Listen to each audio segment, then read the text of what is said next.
Let's mic आज का अखबार। नमस्कार, लेट्स माइक में आपका स्वागत है। आज का अखबार के साथ मैं राखी जैन। यहाँ हम देश दुनिया के सबसे बड़े और विश्वसनीय अखबारों से चुनते हैं वो रिपोर्ट तो सिर्फ खबर नहीं, आपकी समझ और सोच को गहराई देती हैं। आज का अखबार की शुरुआत करते हैं प्रधानमंत्री नरेंद्र मोदी की ऐतिहासिक चीन यात्रा से, जिसे भारत और दुनिया के बड़े मीडिया मंचों जैसे times of India, the Hindu, NDTV, BBC और वॉशिंगटन पोस्ट ने खास तौर पर सुर्खियों में रखा है। 7 साल बाद मोदी का तियानजिन में हो रहे शंघाई सहयोग संगठन के शिखर सम्मेलन में हिस्सा लेना, जहां चीनी राष्ट्रपति शी जिनपिंग और रूसी राष्ट्रपति पुतिन से मुलाकात। ये यात्रा ऐसे वक्त हो रही है जब भारत अमेरिका रिश्ते तनावपूर्ण हैं और भारत पर अमेरिकी टैरिफ का दबाव है। राष्ट्रीय स्तर पर times of India, the Hindu, NDTV, India today, news 18, आज तक, हिंदुस्तान टाइम्स और टाइम्स नाउ जैसे अखबारों और न्यूज चैनलों ने मोदी की इस यात्रा को भारत की स्वतंत्र विदेश नीति, चीन से संबंध सुधार तथा वैश्विक ताकतों के बीच संतुलन साधने का कदम बताया। टाइम्स ऑफ इंडिया ने इसे वैश्विक दक्षिण की एकजुटता कहा। इंडिया टुडे और एनडीटीवी ने अमेरिकी टैरिफ के बीच चीन से सहयोग को खासतौर पर रेखांकित किया। इंटरनेशनल मीडिया में BBC, Washington post, the guardian, New York times, Reuters और सीएनबीसी जैसे बड़े मंचों ने भी इस यात्रा को विस्तार से कवर किया है। वॉशिंगटन पोस्ट ने इसे संभावना की खिड़की कहा, बीबीसी ने सावधानी भरा कदम करार दिया, रॉयटर्स ने पिघलाव का संकेत बताया, जबकि सीएनबीसी ने एलिफेंट ड्रैगन टैंगो के तौर पर भारत चीन करीबी और भविष्य की चुनौतियों को सामने रखा। चीनी मीडिया में चाइना डेली और पीपल्स डेली जैसी सरकारी अर्ध सरकारी अखबारों ने मोदी की यात्रा को अत्यंत सकारात्मक बताते हुए नई शुरुआत, आपसी भरोसा बहाल करने का प्रयास और साझा विकास की दिशा में नया अध्याय बताया। कुल मिलाकर भारतीय मीडिया इस दौरे को भारत की स्वतंत्र विदेश नीति और आर्थिक संतुलन का कदम बता रहा है। अंतर्राष्ट्रीय मीडिया इसे अमेरिका चीन प्रतिद्वंदिता के बीच भारत की भूमिका के रूप में देख रहा है, जबकि चीनी मीडिया इसे नई शुरुआत कह रहा है। उम्मीदें बड़ी हैं, लेकिन असली परीक्षा सीमा शांति और ठोस आर्थिक सहयोग पर होगी।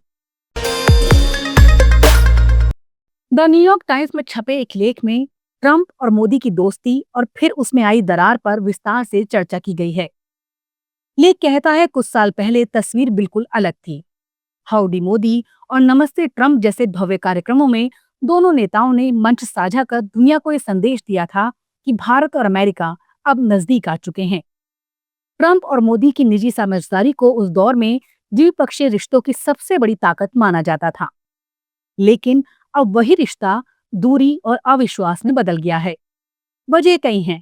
सबसे पहले ट्रंप ने दावा कर दिया था कि उन्होंने भारत और पाकिस्तान का विवाद सुलझा दिया है और उन्हें इसके लिए नोबेल मिलना चाहिए। मोदी ने इस दावे को सख्ती से खारिज किया। इसी से खटास शुरू हुई। इसके बाद ट्रंप ने भारत पर 50% तक के आयात शुल्क लगा दिए। भारत ने इसे न केवल अनुचित माना, बल्कि मोदी ने वॉशिंगटन आने का ट्रंप का न्योता भी ठुकरा दिया। डर ये था कि ट्रंप उन्हें पाकिस्तान की सेना या नेताओं से मुलाकात करवाने पर जोर डाल सकते हैं। लेख ये भी बताता है कि अब दोनों नेताओं के बीच महीनों से सीधी बातचीत नहीं हुई है। अमेरिका की तरह से वीजा और डिपोर्टेशन के कड़े नियम लागू कर दिए गए हैं। वहीं व्यापार और रक्षा सहयोग पर भी पहले जैसी रफ्तार नहीं दिख रही। यानी कभी दोस्ती और व्यक्तिगत केमिस्ट्री के दम पर मजबूत नजर आने वाला रिश्ता अब संदेह और नाराजगी में उलझ गया है। लेख का मर्म यही है कि व्यक्तिगत रिश्तों पर टिके कूटनीतिक समीकरण ज्यादा देर टिकते नहीं, और जब नीतिगत मतभेद उभरे हों तो दोस्ती भी दरक जाती है। वॉशिंगटन पोस्ट में प्रकाशित लेख में कहा गया है कि जब भी अमेरिका में कोई सामूहिक गोलीबारी होती है तो नेताओं की तरफ से तुरंत बयान आता है, हम संवेदना प्रकट करते हैं, हमारी दुआएं पीड़ित परिवारों के साथ हैं। लेकिन सवाल यह है कि क्या केवल थॉट्स एंड प्रेयर्स ही काफी हैं? लेखक का कहना है कि अगर हर बार बस यही दोहराया जाएगा तो हालात कभी नहीं बदलेंगे। जो लोग गोलीबारी में अपनी जान गंवा रहे हैं, उनके परिवारों को सिर्फ शब्द नहीं बल्कि ठोस कार्रवाई चाहिए। लेख में यह भी याद दिलाया गया है कि अमेरिका में गन वायलेंस अब महामारी की तरह फैल चुका है। हर हफ्ते, हर महीने कहीं ना कहीं सामूहिक गोलीबारी हो रही है। ये सिर्फ सुरक्षा का मामला नहीं बल्कि समाज के दिल दिमाग को हिला देने वाला संकट बन चुका है। लेकिन सवाल खड़ा करता है कि जब नेताओं के पास कानून बनाने की ताकत है, गन कंट्रोल के सख्त नियम लाने की क्षमता है, तो फिर वो कार्रवाई क्यों नहीं करते? केवल संवेदना प्रयुक्त करने या मोमबत्तियां जलाकर हालात सुधरने वाले नहीं हैं। अंत में संदेश साफ है, दुआओं और सहानुभूति के साथ साथ सख्त और साहसी कदम उठाने होंगे, वरना हर नई गोलीबारी के बाद वही पुराने बयान दोहराए जाते रहेंगे और निर्दोष लोगों की जिंदगी दांव पर लगती रहेगी।